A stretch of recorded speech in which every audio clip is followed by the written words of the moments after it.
Il ne faut pas compter sur ceux qui ont créé les problèmes pour les résoudre. Le monde ne sera pas détruit par ceux qui font le mal, mais par ceux qui les regardent sans rien faire. Je crains le jour où la technologie dépassera les capacités humaines. Le monde risque alors de voir une génération de parfaits imbéciles. Il n'existe que deux choses infinies, l'univers et la bêtise humaine. Mais pour l'univers, je n'ai pas de certitude absolue. La folie, c'est de se comporter de la même manière et de s'attendre à un résultat différent. Il y a deux façons de concevoir sa vie. Une, c'est de croire que les miracles n'existent pas. L'autre est de croire que chaque chose est un miracle. Soit A, un succès dans la vie, alors A égale X plus Y plus Z, où X est égal à travailler, Y est égal à s'amuser, Z est égal à se taire. Si l'aspect d'un pupitre encombré évoque un esprit encombré, que dire d'un pupitre vide? La chose la plus difficile à comprendre au monde, c'est l'impôt sur le revenu. Je hais violemment l'héroïsme sur ordre, la violence gratuite et le nationalisme débile. La guerre est la chose la plus méprisable. Je préférerais me laisser assassiner que de participer à cette ignominie. Et pourtant, je crois profondément en l'humanité. Je sais que ce cancer aurait dû depuis longtemps être guéri. Mais le bon sens des hommes est systématiquement corrompu et les coupables se nomment école, presse, monde des affaires, monde politique. Définissez-moi d'abord ce que vous entendez par Dieu et je vous dirai si j'y crois. Celui qui est capable de marcher derrière une musique militaire n'a pas besoin de cerveau. Une moelle épinière lui suffit. J'ignore la nature des armes qu'on utilisera pour la prochaine guerre mondiale. Mais pour la quatrième, on se battra à coups de pierre. La vie, c'est comme une bicyclette. Il faut avancer pour ne pas perdre l'équilibre. La théorie, c'est quand on sait tout et que rien ne fonctionne. La pratique, c'est quand tout fonctionne et que personne ne sait pourquoi. Ici, nous avons réuni la théorie et la pratique. Rien ne fonctionne et personne ne sait pourquoi. Le plus beau sentiment du monde, c'est le sens du mystère. Celui qui n'a jamais connu cette émotion, ses yeux sont fermés. Dans la confusion, trouvez la simplicité. De la discorde, l'harmonie. Au centre de la difficulté se trouve l'opportunité. Les grands esprits ont toujours rencontré une opposition farouche des esprits médiocres. S'il n'y a pas de prix à payer, c'est que cela ne vaut rien. La seule chose absolue dans un monde comme le nôtre, c'est l'humour. Rien ne peut être aussi bénéfique à la santé humaine et augmenter les chances de survie de la vie sur Terre que d'opter pour la diète végétarienne. Je suis réellement un homme quand mes sentiments, mes pensées et mes actes n'ont qu'une finalité, celle de la communauté et de son progrès. Chercher le dessein de Dieu est la source de toute science et de tout art véritable. Le hasard, c'est Dieu qui se promène incognito. L'imagination est plus importante que la connaissance. La connaissance est limitée alors que l'imagination englobe le monde entier, stimule le progrès, suscite l'évolution. Je refuse de séjourner dans un pays où la liberté politique, La tolérance et l'égalité ne seront pas garanties par la loi. Je maintiendrai cette attitude aussi longtemps que nécessaire. Par liberté politique, je comprends la liberté d'expression publiquement ou par écrit de mon opinion politique, et par tolérance, j'entends le respect de toute conviction individuelle. Ce qui compte ne peut pas toujours être compté. Ce qui peut être compté ne compte pas forcément. La connaissance s'acquiert par l'expérience. Tout le reste n'est que de l'information. Triste époque que celle où il est plus difficile de briser un préjugé qu'un atome. La politique, c'est éphémère, mais une équation est éternelle. N'essayez pas de devenir un homme de succès, essayez plutôt de devenir un homme de valeur. Quiconque prétend s'ériger en juge de la vérité et du savoir s'expose à périr sous les éclats de rire des dieux, puisque nous ignorons comment sont réellement les choses et que nous n'en connaissons que la représentation que nous en faisons. Je suis fermement convaincu que toutes les richesses du monde ne pourraient faire avancer l'humanité, même si elles se trouvaient entre les mains d'un homme qui fût aussi dévoué que possible au progrès. Les intérêts qu'opposés sont la plus grande force dans tout l'univers. Nous aurons le destin que nous aurons mérité. La valeur d'un homme tient dans sa capacité à donner et non dans sa capacité à recevoir. Je ne pense pas que la connaissance des capacités de production et de consommation soit la panacée pour résoudre la crise actuelle. Il faut, selon moi, 1. Diminution légale et graduée selon les professions du temps de travail pour supprimer le chômage. Parallèlement, fixation d'un salaire minimum pour garantir le pouvoir d'achat des masses en fonction des marchandises produites. 2. Régulation des stocks de monnaie en circulation et du volume des crédits. 3. Limitation légale du prix des marchandises. L'enseignement devrait être ainsi. Celui qui le reçoit le recueille comme un don inestimable, mais jamais comme une contrainte pénible. La perfection des moyens et la confusion des buts semblent caractériser notre époque. Je me refuse à croire en la liberté et en ce concept philosophique. Je ne suis pas libre, mais tantôt contraint par des pressions étranges à moi ou tantôt par des convictions intimes. Une personne qui n'a jamais commis d'erreur n'a jamais tenté d'innover. Le progrès technique est comme une hache qu'on aurait mis dans les mains d'un psychopathe. Celui qui veut développer le sentiment international et combattre le chauvinisme national doit donc combattre le service militaire obligatoire. Le service militaire obligatoire doit être combattu parce qu'il constitue le foyer principal d'un nationalisme morbide. Je ne peux pas imaginer un Dieu qui récompense et punit l'objet de sa création. Je ne peux pas me figurer un Dieu qui réglerait sa volonté sur l'expérience de la mienne. Je ne veux pas et je ne peux pas concevoir un être qui survivrait à la mort de son corps. Si de pareilles idées se développent en un esprit, je le juge faible, craintif et stupidement égoïste. L'État exigeant de ses citoyens le service militaire se voit obligé d'exalter en eux le sentiment nationaliste, base psychologique des conditionnements militaires. À côté de la religion, l'État doit glorifier dans ses écoles, aux yeux de sa jeunesse, son instrument de force brutale. L'introduction du service militaire obligatoire, voilà la principale cause, à mon sens, de la décadence morale de la race blanche. En apparence, la vie n'a aucun sens. Et pourtant, il est impossible qu'il n'y en ait pas un. Il est plus facile de désintégrer un atome qu'un préjugé.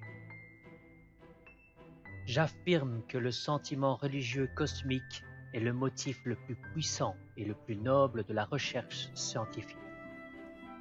C'est le rôle essentiel du professeur d'éveiller la joie de travailler et de connaître. Ne fais jamais rien contre ta conscience, même si l'État te le demande. Ce n'est pas que je suis si intelligent, c'est que je reste plus longtemps avec les problèmes.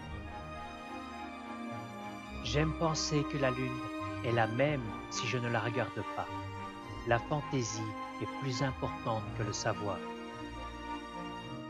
Placez votre main sur un poil 1 minute et ça vous semble durer 1 heure.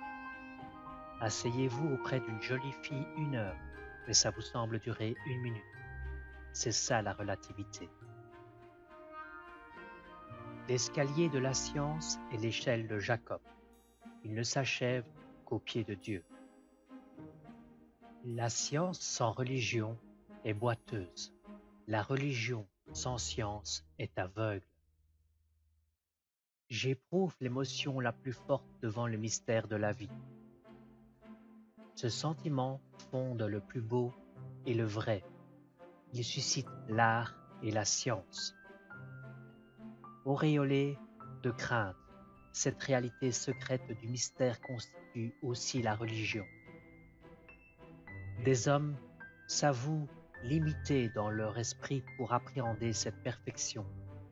Et cette connaissance et cet aveu prennent le nom de religion. Ainsi, mais seulement ainsi, je suis profondément religieux, tout comme ces hommes. Je ne pense jamais au futur. Il vient bien assez tôt. Le problème aujourd'hui n'est pas l'énergie atomique, mais le cœur des hommes. Gandhi incarne le plus grand génie politique de notre civilisation. Il définit le sens concret d'une politique et sut dégager en tout homme un inépuisable héroïsme quand il découvre un but et une valeur en son action. L'Inde, aujourd'hui libre, prouve sa justesse de son témoignage. Que chacun raisonne en son âme et conscience. Il se fasse une idée fondée sur ses propres lectures et non d'après les racontars des autres. Le mot progrès n'aura aucun sens tant qu'il y aura des enfants malheureux. Tout ce qui est vraiment grand et inspiré n'a été réalisé que par des individus travaillant librement. La découverte des réactions atomiques en chaîne ne constitue pas pour l'humanité un danger plus grand que l'invention des allumettes. Mais nous devons tout entreprendre pour supprimer le mauvais usage du moyen. Dans l'état actuel de la technologie, seule une organisation supranationale peut nous protéger, si elle dispose d'un pouvoir exécutif suffisant. Rare est le nombre de ceux qui regardent avec leurs propres yeux et qui éprouvent avec leur propre sensibilité. Ce n'est pas à cause de l'attraction terrestre que des gens tombent amoureux. Peu d'êtres sont capables d'exprimer posément une opinion différente des préjugés de leur milieu. La plupart des êtres sont même incapables d'arriver à formuler de telles opinions. La vie est une aventure. Elle doit être sans cesse disputée à la mort. La vraie valeur d'un homme se définit en examinant dans quelle mesure et dans quel sens il est parvenu à se libérer du moi. Ce que vous avez lu sur mes convictions religieuses était un mensonge, bien sûr, un mensonge qui est répété systématiquement. Je ne crois pas en un Dieu personnel, et je n'ai jamais dit le contraire de cela. Je l'ai plutôt exprimé clairement. S'il y a quelque chose en moi que l'on puisse appeler religion, ce sera alors mon admiration sans borne pour les structures de l'univers, pour autant que notre science puisse le révéler. Le mental intuitif est un don sacré et le mental rationnel est un serviteur fidèle. Nous avons créé une société qui honore le serviteur et a oublié le don. La majorité des imbéciles reste invincible et satisfaite en toutes circonstances. La terreur provoquée par leur tyrannie se dissipe simplement par leur divertissement et leur inconséquence. L'imagination est plus importante que le savoir. Si nous purifions le judaïsme des prophètes et le christianisme enseigné par Jésus de tout ce qui est venu ensuite, nous avons une religion capable de préserver le monde de tous les malaises sociaux. Je détermine l'authentique valeur d'un homme d'après une seule règle. À quel degré et dans quel but l'homme s'est libéré de son moi. C'est le devoir de chaque homme de rendre au monde au moins autant qu'il n'en a reçu. Pour être un membre irréprochable parmi une communauté de moutons, il faut avant toute chose être soi-même un mouton. Mon idéal politique est l'idéal démocratique. Chacun doit être respecté en tant que personne, et personne ne doit être divinisé. Le culte de la personnalité reste à mes yeux toujours injustifié. L'homme évite habituellement d'accorder de l'intelligence à autrui, sauf quand par hasard il s'agit d'un ennemi. La joie de regarder et de comprendre est le plus beau cadeau de la nature. Il n'y a que deux façons de vivre sa vie. L'une en faisant comme si rien n'était un miracle, l'autre en faisant comme si tout était un miracle. Le nationalisme est une maladie infantile, c'est la rougeole de l'humanité. Je veux connaître les pensées de Dieu, tout le reste n'est que détail. L'unique différence entre une épouse et une putain, c'est que la première, grâce à des conditions de vie plus agréables, est capable d'estorquer à l'homme un contrat pour la vie. Mais c'est la personne humaine, libre, créatrice et sensible qui façonne le beau et le sublime, alors que les masses restent entraînées dans une ronde infernale d'imbécilité et d'abrutissement. Il ne faut pas faire de l'intelligence un dieu, car si celle-ci est douée d'un muscle puissant, elle ne possède pas de personnalité. Si vous ne pouvez expliquer un concept à un enfant de 6 ans, c'est que vous ne comprenez pas complètement. L'intuition n'est rien d'autre que le résultat d'expériences intellectuelles antérieures accumulées. À l'heure actuelle, quelle situation est faite dans le corps social de l'humanité à l'homme de science? Dans une certaine mesure, il peut se féliciter que le travail de ses contemporains, même de façon très indirecte, ait radicalement modifié la vie économique des hommes, parce qu'il a éliminé presque entièrement le travail musculaire. Mais il est aussi découragé puisque les résultats de ses recherches ont provoqué une terrible menace pour l'humanité. Car les résultats de ces investigations ont été récupérés par les représentants du pouvoir politique. Ces hommes moralement aveugles. L'État est créé pour les hommes et non l'inverse. L'État doit être notre serviteur et nous n'avons pas à en être les esclaves.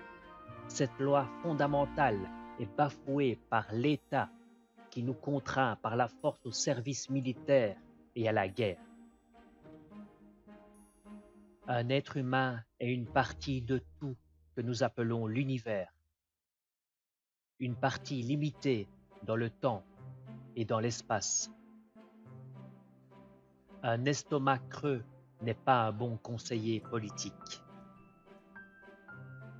Dans la mesure où les lois mathématiques se rapportent à la réalité, elles ne sont pas sûres, et jusqu'elles sont certaines, elles ne se rapportent pas à la réalité. Un problème créé ne peut être résolu en réfléchissant de la même manière qu'il a été créé. L'école devrait toujours avoir pour but de donner à ses élèves une personnalité harmonieuse et non de les former en spécialistes. Le judaïsme n'est pas une foi. Le Dieu juif signifie un refus de la superstition et une substitution imaginaire à cette disparition. On comprend clairement que servir Dieu équivaut à servir la vie. Le judaïsme n'est pas une religion transcendante. Il ne s'occupe que de la vie qu'on mène, charnelle pour ainsi dire, et de rien d'autre. J'estime problématique qu'il puisse être considéré comme une religion au sens habituel du terme, d'autant qu'on n'exige aucune croyance du juif, mais plutôt un respect de la vie au sens suprapersonnel. Au milieu de la difficulté se trouve l'opportunité. L'homme solitaire pense seul et crée des nouvelles valeurs pour la communauté. Il invente ainsi de nouvelles règles morales et modifie la vie sociale. La personnalité créatrice doit penser et juger par elle-même, car le progrès moral de la société dépend exclusivement de son indépendance. Je définis une société saine par cette double liaison. Elle existe que par des êtres indépendants mais profondément unis au groupe. Je ne crois point au sens philosophique du terme, à la liberté de l'homme. Chacun agit non seulement sous une contrainte extérieure, mais aussi d'après une nécessité intérieure.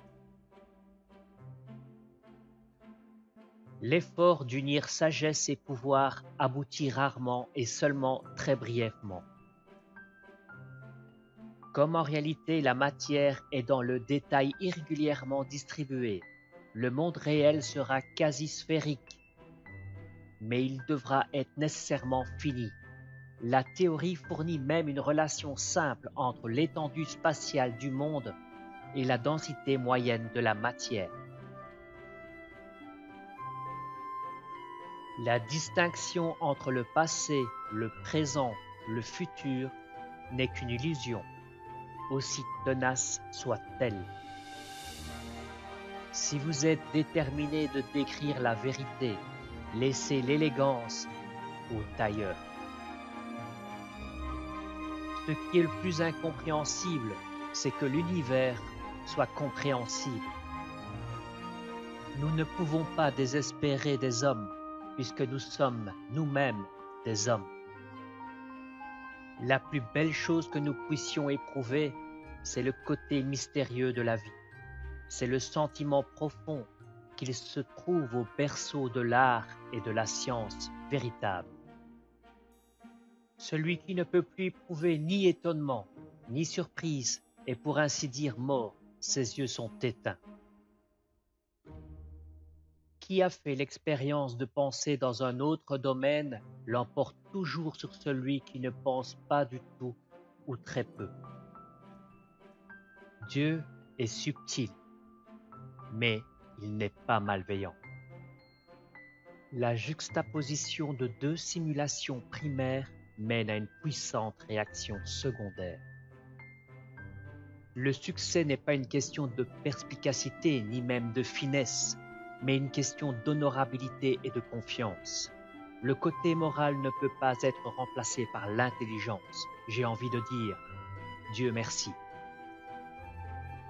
Le capitalisme a suscité les progrès de la production, mais aussi ceux de la connaissance. Et ce n'est pas un hasard. L'égoïsme et la concurrence restent hélas plus puissants que l'intérêt général ou que le sens du devoir. En Russie, on ne peut même pas obtenir un bon morceau de pain. Sans doute suis-je trop pessimiste sur les entreprises étatiques ou communautés similaires, mais je n'y crois guère. La bureaucratie réalise la mort de toute action. La joie de contempler et de comprendre, voilà le langage que me porte la nature. Si les faits ne correspondent pas à la théorie, changez les faits. La possession de merveilleux moyens de production n'a pas apporté la liberté, mais le souci de la famine. À quoi ressemblerait la physique sans la gravitation? Il n'existe pas d'autre éducation intelligente que d'être soi-même un exemple, même si on ne pouvait empêcher que ce fût un monstre. La seule chose qui fait que la vie mérite d'être vécue, c'est de vivre pour les autres. Je ne sais pas comment sera la Troisième Guerre mondiale, mais je sais qu'il y aura plus beaucoup de monde pour voir la quatrième. Ne t'inquiète pas si tu as des difficultés en maths, je peux t'assurer que les miennes sont bien plus importantes. Un problème sans solution est un problème mal posé. Sans désarmement, pas de paix durable. Aussi, la conférence sur le désarmement de 1932 sera décisive pour cette génération et la suivante. Dans ce genre de conférence, le succès ne dépend pas de l'intelligence ou de l'adresse, mais de l'honnêteté et de la confiance. La valeur morale ne peut pas être remplacée par la valeur intelligence, et j'ajouterai merci Dieu. Les amères leçons du passé doivent être réapprises sans cesse.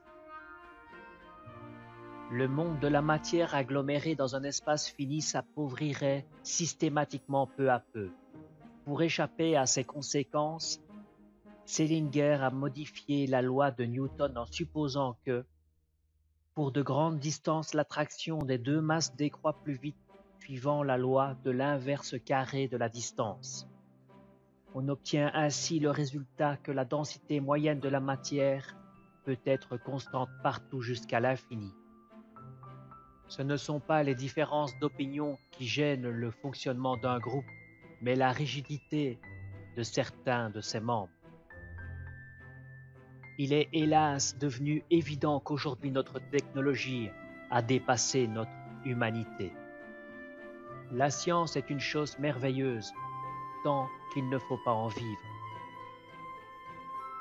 L'homme et sa sécurité doivent constituer la première préoccupation de toute aventure technologique. Ma responsabilité dans la question de la bombe atomique se traduit par une seule intervention. J'ai écrit une lettre au président Roosevelt.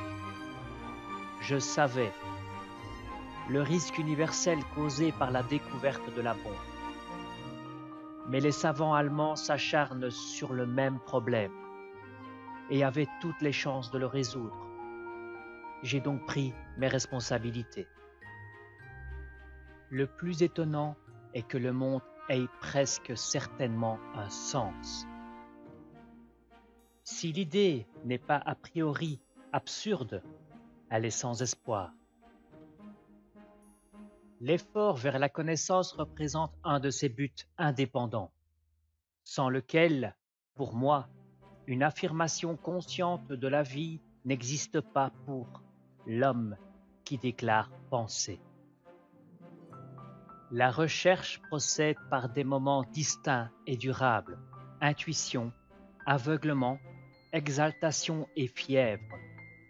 Elle aboutit un jour à cette joie, et connaît cette joie celui qui a vécu des moments singuliers.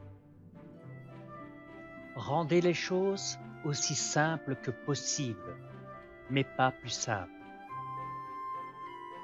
Le temps nous est compté, dit la sagesse populaire. Oui, mais en quelle monnaie? Ajoute Albert Einstein. L'exemple d'une vie morale supérieure est invincible.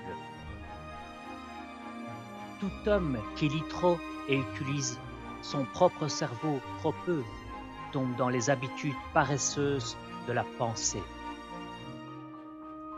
Le monde que nous avons créé est le résultat de notre niveau de réflexion, mais les problèmes qu'il engendre ne sauraient être résolus à ce même niveau. Si vous vous plaignez d'avoir des problèmes en maths, que diriez-vous si vous aviez les miens? Il est étrange que la science qui jadis semblait inoffensive se soit transformée en un cauchemar faisant trembler tout le monde. L'éternel mystère du monde est son intelligibilité. Ce qui m'intéresse vraiment, c'est de savoir si Dieu avait un quelconque choix en créant le monde. Les machines, un jour, pourront résoudre tous les problèmes, mais jamais aucune d'entre elles ne pourra en poser un. Se sacrifier au service de la vie équivaut à une grâce. Si l'on ne pêche pas du tout contre la raison, on n'arrive généralement à rien. Je vois les hommes se différencier par les classes sociales et, je le sais, rien ne justifie si ce n'est la violence.